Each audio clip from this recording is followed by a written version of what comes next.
afternoon, friends. It is Friday at Peaceful River Creations, and tomorrow is Small Business Saturday. So we are very excited to see you all tomorrow. We know that you're going to support our downtown small businesses and other small businesses that you're aware of. And one of the things that we do here at Peaceful River Creations to support other small businesses is that we support local artists, authors, crafters, people that love to make things, create things. And so we love having those people in our store, having those products in our store, which makes our store very unique because you can't find those things anyplace else. And we like to celebrate all of our special people that makes the products for us. So today we are with Billie Davids, who is our newest artist in the store.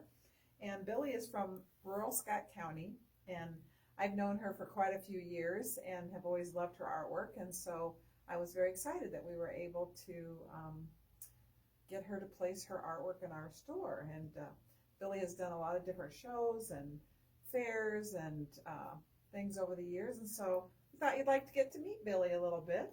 And she can tell us a little bit more about herself and her story. So how long have you been painting? Like, is it something you always did as a kid, or did you not pick it up till you were an adult, or how did that work out for you? I painted in high school and then took a long 30-year hiatus and started again when I was about 50, when I was permanently laid off from a factory in Davenport. And I was cleaning my basement about 3 years later and found my old high school art set and threw it all away because it wasn't any good, but bought new and started all over again. So that's kind of what started me again.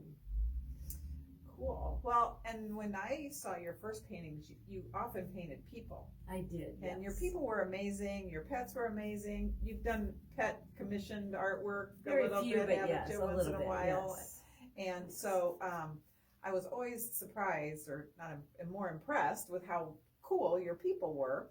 We'll talk about some of your newer stuff on people in a minute, but so that was people that you knew, people that you met, people that you had photos of, different things like that. But now you've morphed into a different type of paintings that are really a more spiritual or personal nature. Yes. So so how did you kind of come to that, and it will lead us into this piece of art? I did start it with people. I was raised rurally and just around kitchen tables, actually, of family mostly, and kind of watched the faces of the people and their personalities, and a lot of it was gossip, a lot of it was heartfelt, but that's how I started, just trying to paint people. And then I woke up one morning about in '03, I think, thinking about the periodic table, and I had not really thought about it since the 8th grade, where I did not learn it well enough, I'm sure, but, and then about probably a year later, I was still thinking about it, so I decided to paint it, and I mapped it all out, and used end-of-day paint from all of my other paintings, and filled in the blocks, and that's how that kind of materialized. So we have one of those here. It is the official, yes, right? Yes, The official, the original is here, yes. I mean, it's the official periodic table with all the correct elements, Yes. and so that one is like a real thing.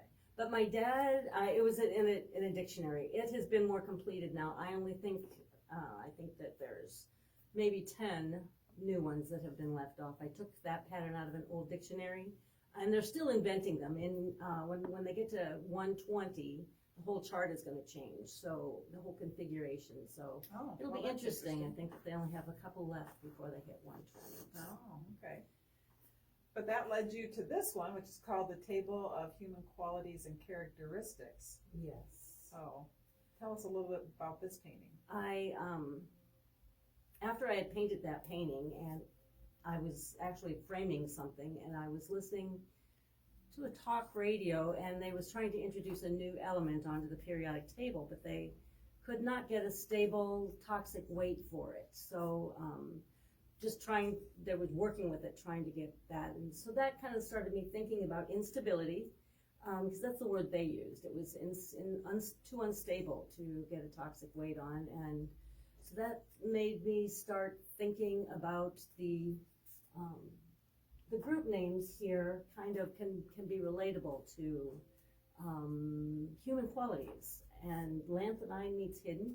We all hide things, and alkali means an alkali pond is undrained but completely evaporated. So then I was trying to think of words that kind of matched those, and so that took me about a year to fill in all the blanks on some of these. There's transitional emotions, of course, there's a lot of those, and according to Dr. Alan Watkins on YouTube, there's 32,000 emotions. Oh, wow. And this is just a sampling, obviously, of the ones that I chose, but I did do some research and tried to slot them into the right categories on the chart. But yeah, that's how this materialized. So you said, say that word for me? Lanthanide means hidden. Okay, so a hidden emotion, this one says fear, this one says ugliness, this one says inadequate, and then transitional emotions, what does that kind of mean?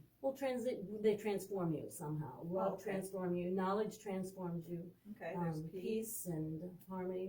There's some forgiveness transforms you. So Okay. those are just some of the transform. And the non-emotions, of course, is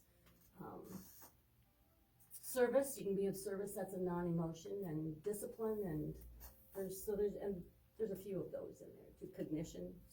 So it's really good. These are like they're thoughtful paintings that you really can look at and draw something for yourself, and everybody's gonna see different words that mean something to them. And I did leave a few blank just in case anybody wanted to fill in their own. So I didn't do that in all categories, but I did it in quite a few. Oh. So if anybody wants to throw in a few of their own. Cool.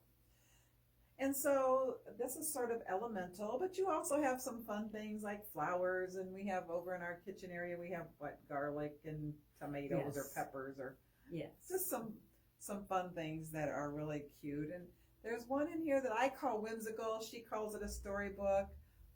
That one's kind of fun, but that sort of has personal meaning too, doesn't it? It does. And just the different phases that you go through in life. You have light bulb moments, you have days when you need rescue, that's on there, and you're hidden. There's things that you like to hide your inner mystery, and so that's on there a little bit. And sometimes you just need to take a leap, so there's a frog on there just leaping, and desert of thought, and different. So that was fun. That was just out of the blue.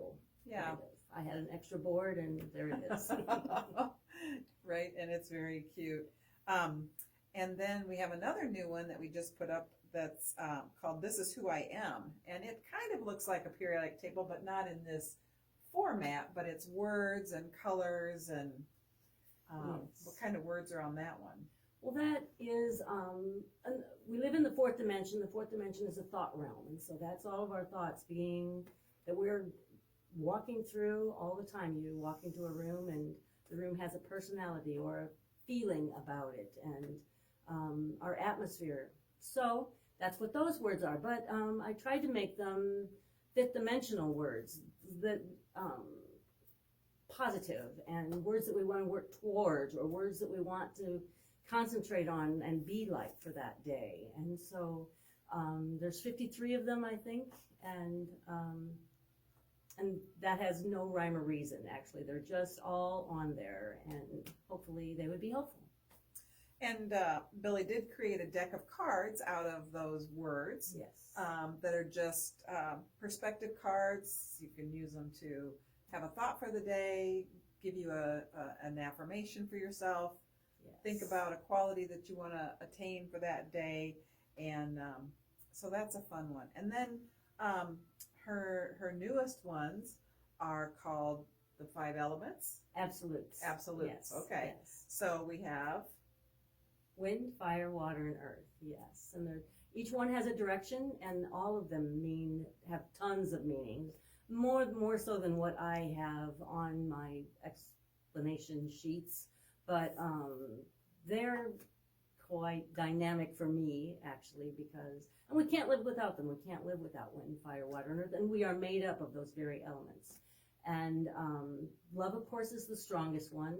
Beneath that one is water. Water can take care of the other three, but yeah, so that's, and those were fun. That was a 10-year process, actually. I started those in 2010. I started thinking about them. The pictures were taken in 2012, and this is how they've materialized. So we have those up on our wall. You've probably seen them in the background of one of our other videos, but she just finished the fourth one, so we have all four of them here now, and they're very beautiful. And the originals are 9 by 9 foot, so they're huge. Yes. So that was we don't have the originals. We have prints. And I have not painted spirit yet. I'm trying to figure out how to do that, but each direction, of course, would have a spirit. So right. That's yet to come. Right. So it has some really cool people on there, and you could really tell what you're looking at. So I'm very impressed with those. I think they're beautiful. So, and the one cool thing with all of Billie's artwork is if it's too big for you, it can be made into different sizes. So you can have a print made for an area that would fit in your house. Some of these, this one and a couple others, have been made into fabric, which are still available on Pinterest. So I've seen those made into throw pillows, and that's very cool. We don't carry that here, but and we have a big, huge Marilyn Monroe hanging up by our checkout counter. We've also already sold a couple of a print or two of that. So it's a lot of fun. So being that tomorrow is Small Business Saturday, we will have a gallery showing for Billie's work, and she will be here all day tomorrow, and would love to talk to you about why she paints the things she paints and what kind of special meanings they have for her, and how you can look at the paintings and see what you see out of them. So that will be a lot of fun. So thank you very much for joining me here today. Remember, tomorrow's Small Business Saturday. We are now open on Sundays, noon to 4, starting this Sunday through Christmas, the Sunday before Christmas. We will have special sales each week that we will have posted on Facebook, and have little flyers here at the store. And we hope that you will continue to support us and all the small businesses in Clinton, because we're happy to be here, and we hope to be here for a long time. So we really appreciate your business during this holiday time. So thanks for stopping by.